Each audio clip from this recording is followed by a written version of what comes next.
What's up, everybody? Turn God Possibilities here to give you the promised new, completely new What If. Now, I'm sorry for not uploading it right away. I had to do a little more research and figure out a few things as well.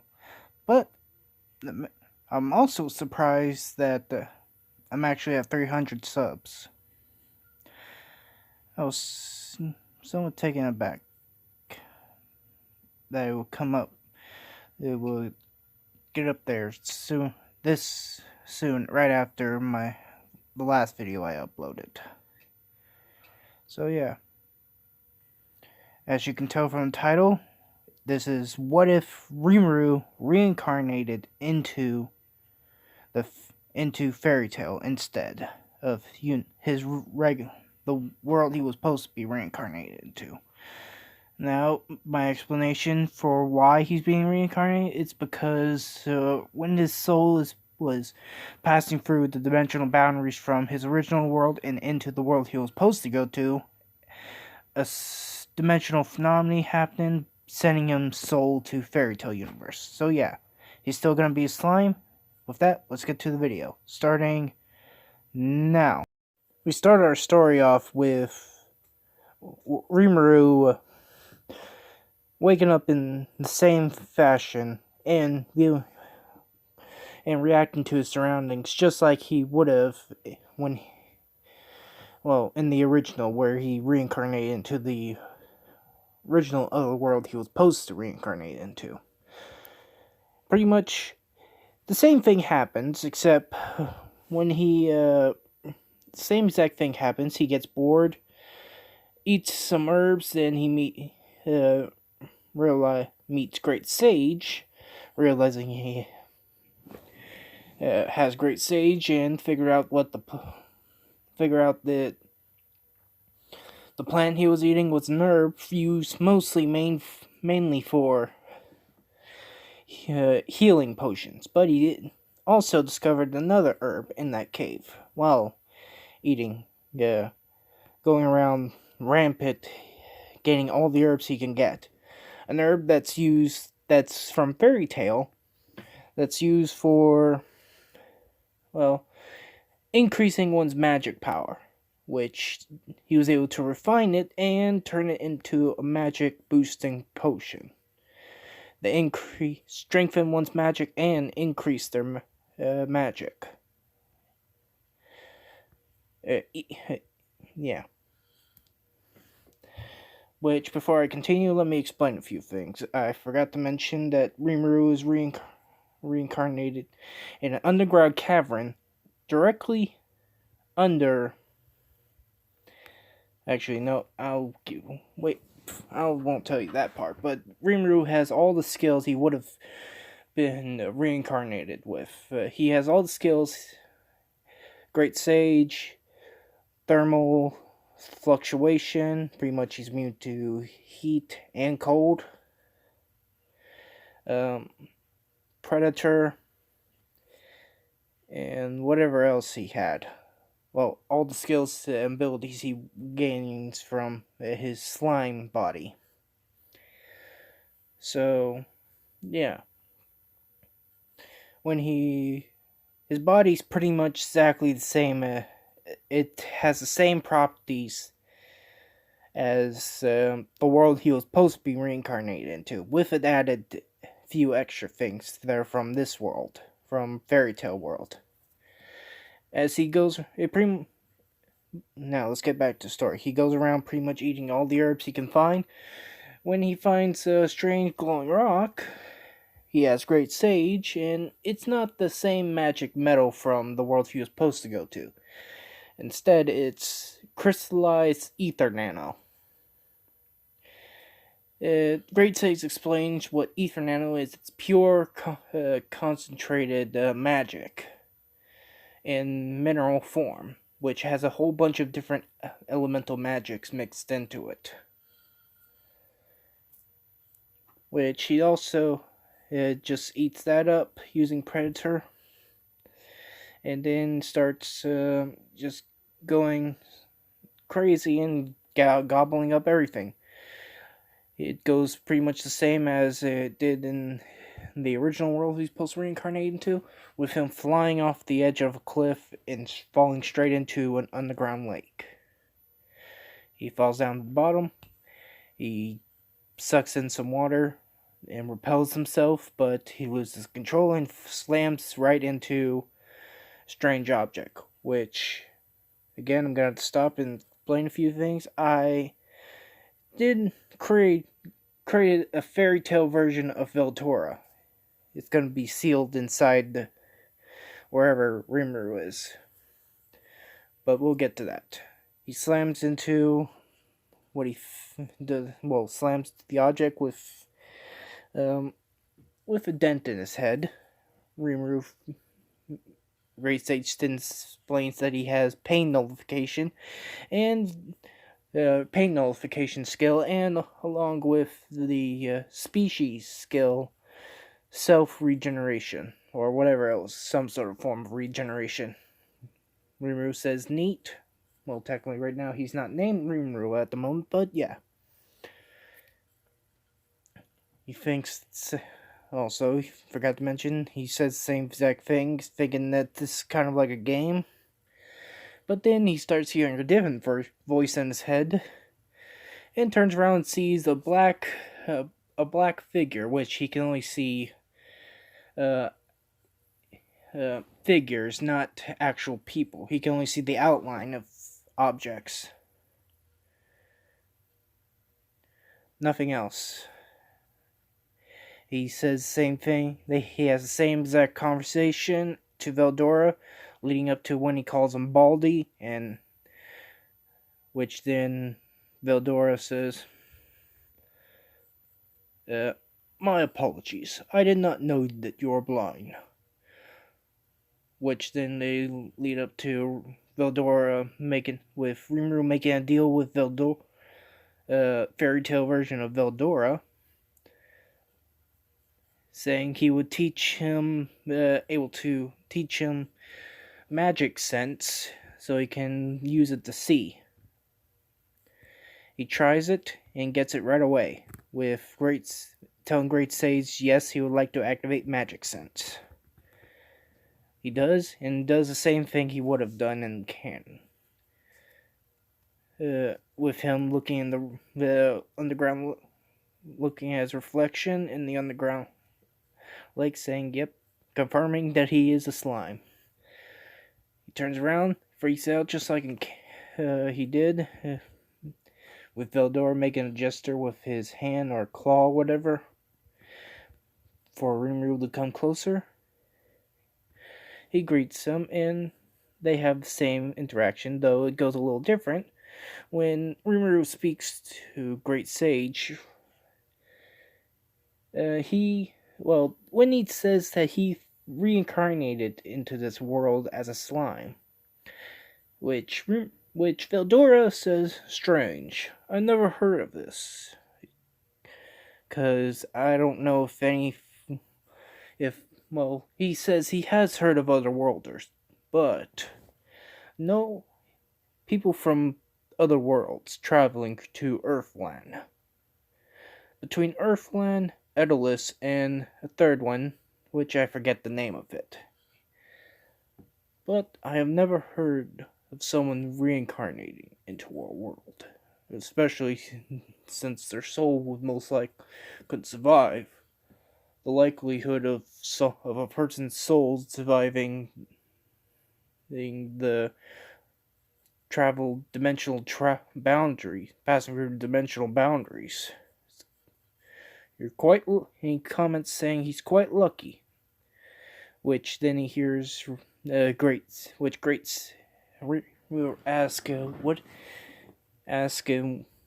Sage, and Great Sage says, originally, you were supposed to be reincarnated into a completely different world, not this one.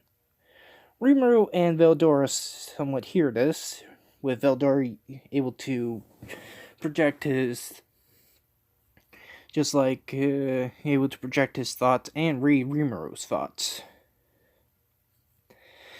Great Sage explains a dimensional phenomenon happened, prevent sending your soul off its original course, sending it to this world instead, along with your body forming in this world, using ether nano instead of a magic called magicules from another world. Though your body has the same properties as you would have had in the world you were supposed to reincarnate into. As this moment, you and monsters from that world, monsters who are born in that world are born nameless, and monsters who are given a name by a much more greater power evolve, gain some abilities from the person who named them, as well as evolving into stronger monsters. Rimuru is taken aback by this, thinking that right now I'm nameless. Veldora hears this and thinks, if that's the case, let me name you. First, Veldora says, First, I would like you to name me. It's been so long, I don't remember I don't remember. I would like a new name as well. He pretty much says that he would like a new name as well. Great Sage then says to Rimuru that since his body is somewhat... Actually, never mind, forget what that part. But Rimuru thinks about it and he comes up with Tempest. Veldora Tempest. Veldora reacts same way he would have the original Veldora would have, thinking that's an excellent name. Then he comes up with a name for him, even using the same last name that Rimuru came up with. He then names Rimuru, which then Rimuru has the same thing happening to him, just like in original, feeling like the name has been engraved onto his soul or whatever. Which then Great Sage has said, you have acquired Storm Dragon Slayer magic. Rimuru thinks, wait, what? Dragon Slayer magic? Huh, I didn't think that would work. He's about to ask Great Sage, but Veldora interrupts Great Sage, saying he will explain. Dragon Slayer magic is an ancient form of magic that was created by a human a few hundred years ago. He explains the entire endeavor about how Dragon Slayer magic came into being, it was created between a human and a dragon.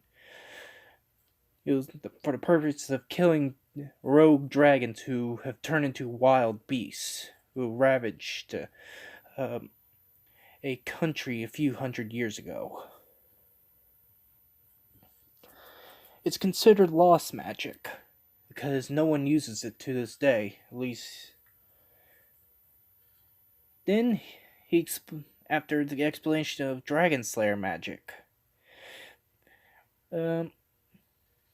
Rimuru thinks, which then he asks, why are you sealed? Which this Veldora is also sealed behind a barrier. Veldora explains that the reason I'm sealed is because a little over 400 years ago, a friend of mine, a human friend, tried to hide me away from, well, a dragon slayer, you could say. Or should I say, the most likely current Dragon King who's still alive. Which he's referring to Acnologia. He somewhat explains vaguely explains the origins of Acnologia, saying that he was once a human who obtained Dragon Slayer magic. But there was unforeseen side effects of the Dragon Slayer magic, turning him into a dragon. And this guy went on a rampage, a killing spree, killing all dragons. He then explains that some of his friends that he knew used a special magic to hide themselves. They're somewhere out there in the world, hidden. Though my human friend, used a unorthodox spell that was complete different process to what my comrades, my uh, comrades have used. This seal around me, he then explains that his friend, when he was trying to use a very ancient and lost magic, even by their standards, ancient and powerful, that so dangerous he didn't even fully have the power to even utilize it. So he used not just his magic, but his life force to activate he explains it goes by two names: unlimited concealment, ultimate concealment, and unlimited imprisonment. This version of unlimited imprisonment can trap someone in there, but it also seals away the target's magic and presence completely from leaking out, except for maybe a little bit of but over the years his magic has slowly drained out of it and poured into this entire cave,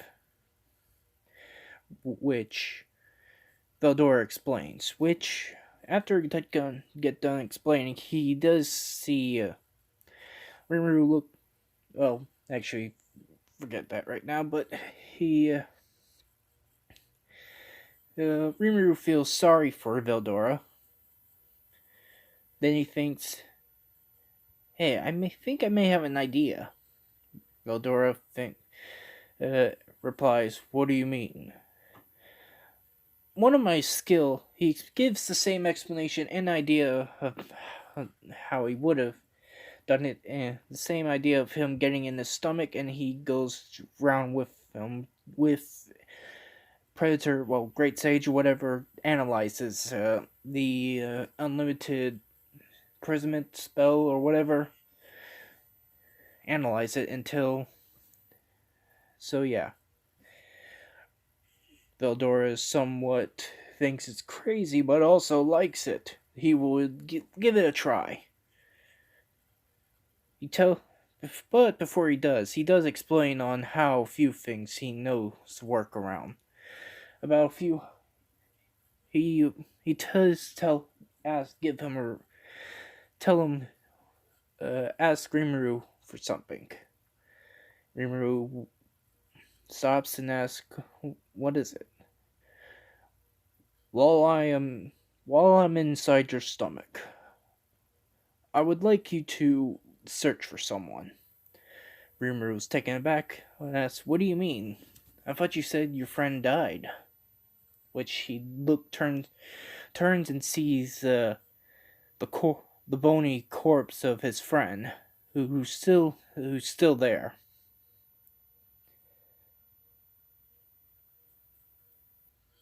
Veldora replies, "In about over 100 years, about 100 years so. I lost track. I don't know if a person came down and found me, though she couldn't do anything about it. Couldn't free me. She came by about off and on to greet me, keep me company, though she stopped coming about a few 100 years ago. I know humans do not live this long. Do not live this long. Though she had something strange about her. I couldn't put it. But she's either dead or still walking to this day. My request is for you to find out what happened to her." Yeah, sorry about that. I got a little tickle in my throat. He asked if she's still alive, I want you to find her so I can see her again. But if she's dead, well, he would ask to take him to, for him to take him to said person's grave or whatever. He tells him the name, but I will not reveal the name of said person, not just yet. Rimuru is brought to tears and says, well, somewhat tears. He's crying himself, or whatever. He says he'll do it. Then he activates Predator and starts eating Veldora. Veldora and the Unlimited and Fairy Tale Unlimited imprisonment. Which then, well, he tells Great Sage to go to right away and start analyzing Unlimited imprisonment. Which then he sets out on his journey through the caverns to get out of there. He then just goes around pretty much doing the same thing he would have done, which he does meet a few other monsters. Pretty much, I'm gonna zip through this entire situation. He pretty much meets all the monsters he would have met in the original world, and gaining their skills and their forms, gaining their magic abilities and all that. He goes through the same scenarios. He gains multiple skill abilities, water manipulation, and all that, as well as testing out a few of his Dragon Slayer magics. Which he cannot use most of them since he's in this slime body. Some of the techniques he needs a humanoid body to use. Which then he travels through the entire cave system for days on end, acquiring the black serpent and all that, spider threads, which he does use the sticky and steel or whatever, which I accidentally skipped this, but rewind a little bit. Right after eating Veldora and the Unlimited Imprisonment, he went over to the corpse of his friend and ate him, which it actually had some clothes on it as well. He eats the friend, but he can't really gain it. He doesn't gain any skills or abilities from, except one that allows him to fuse spells together, which is what he used to use which actually retcons something. He used this ability to fuse two spells he had, which was you fuse two very powerful spells: Unlimited Imprisonment and Ultimate Concealment, to hide Veldora and to keep him safe. He doesn't really gain the Unlimited Imprisonment or that other skill or whatever, but he gains the ability to fuse magics or whatever. Which then, which he gained pretty much all the clothes, and Great Sage mentioning mentioning all the things that he got, even a strange mask, which Great Sage analyzed, say it's a mask that can completely suppress. It's pretty much a mask that has the enchantment with the ultimate concealment spell.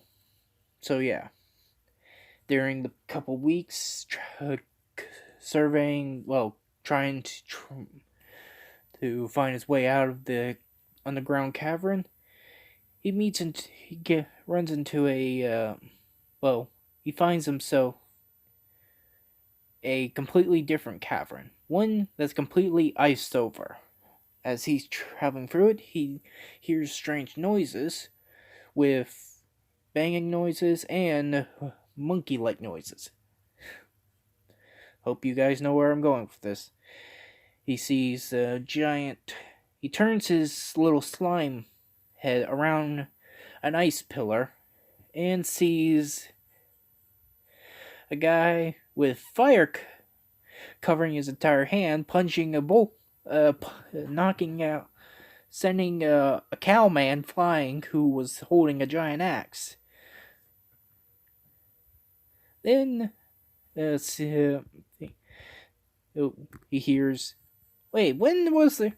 Why is there more monsters than there was before?"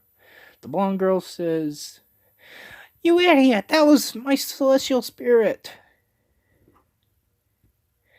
With Taurus, which that was Natsu and Lucy, along with Taurus, on the ground, passed out, knocked out. Which, right before Natsu was about to attack the Vulcan, Rimuru thinks that this could be a good chance for me to make friends, which then he, rushes out behind the ice pillar and jumps over the Vulcan and uses Predator to eat it, which he was aiming for the Vulcan itself, not for the person not for Macau, who was being possessed by it. Which, when he was eating the Vulcan, he spat out human by accident and surprise, which Natsu noticed and thinks, "Wait, that was Macau!"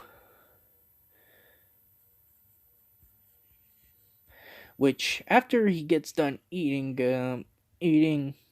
the Vulcan, he looks to Natsu and about to say something, but Natsu, without any question, tries to attack Rimuru with a fire dragon iron fist.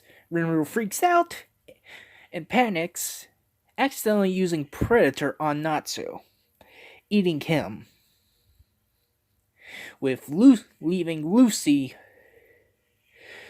frightened and happy, thinking that they just lost Natsu. With Rimuru thinking, "Why the hell did they attack? I'm just an adorable little slime. I know I just ate that weird monkey man and spat out that guy," which Great Sage explains that was a Vulcan, and you have gained the Vulcan's ability to possess people now. Possess other creatures, as well as explaining that his body is emitting a very dark and menacing aura, which then Great Sage says, analyzation of Natsu Dragneel is about 80-something%, but Great Sage then says, error, cannot analyze any further. 2 obstructions. One being of dragon origin, the other being that of demon origin. Rimuru's taken aback, thinking, dragon origin? He asks Great Sage to explain. Great Sage explains, but before Great Sage explains, you have acquired fire dragon slayer magic. Rimuru's shocked, saying that he was a dragon slayer? Which then Great Sage continues on, saying, there's a dragon sealed within inside of Natsu Dragon of this said subject. Wait, there's a dragon sealed inside of him? That's all I can tell from the analyzation. I am unable to analyze who is in it, only what's in it. As for the other's abnormality, he can only detect that it's of demon origin. Rimuru's somewhat hesitant, but while this is going on, Natsu wakes up in the dark void, which then he sees something appear. Veldora. And right as he somewhat hesitates and freaks out and points at, thinking that he doesn't believe what he's seeing, which Veldora sees this and thinks, Ah, what is this strange, familiar feeling? Oh, you must be his brat. You must be Igneal's brat. Which, before Natsu can say anything, he is forcibly spat out of, moved from that area, and Rimuru spitting Natsu out. With Natsu freaking out, saying, "What the? Where did the dragon go?" Then he sees the slime and starts panting and hesitantly saying, "Why is there a dragon sealed inside that thing? And that thing knows Igneal? And that dragon knows Igneal." Which then Rimuru starts morphing and starts changing shapes. Then he starts able to start talking, which, right? He says, "Strange, I was about to say the same exact, something extremely similar to you. I was about to say the same thing on why is there a dragon. He was gonna say something extremely similar to what he's saying." Which then he morphs into pretty much a naked, blue-haired version of Natsu. Yep, he's gonna look mostly like Natsu, though he has a little longer hair. Same face, different eye colors, different color eyes, and hair. Though, another difference is nothing down below. Which then, Lucy turns her head blushing because she sees she didn't really look down because she's trying to avoid looking over there. She think, why? How he turned into a naked version of Natsu? Which Natsu's taken aback by this and says, but he does say, "What do you mean? How did he freaks out, yelling, saying, how is there another me here now? And why? What does he mean by there's a?" He was gonna say the same thing to me. And that's pretty much where we're gonna leave off, guys. So, yeah. Hope you guys like, comment, and subscribe to my channel. And that was part 1 of What If Rimuru Reincarnated into Fairy Tale. Now, before we end the video, I'm gonna explain a few things. That the next part 2, will be out sometime right after this video's uploaded. So don't you worry, there'll be a second part to this.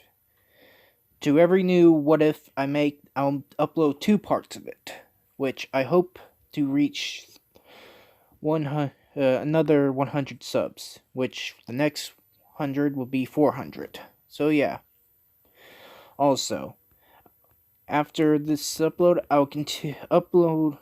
After the second part of this is uploaded, I'll continue to work on what if Deku was a descendant of Shishomaru. So don't worry, that series will continue. We'll get a next part. So yeah.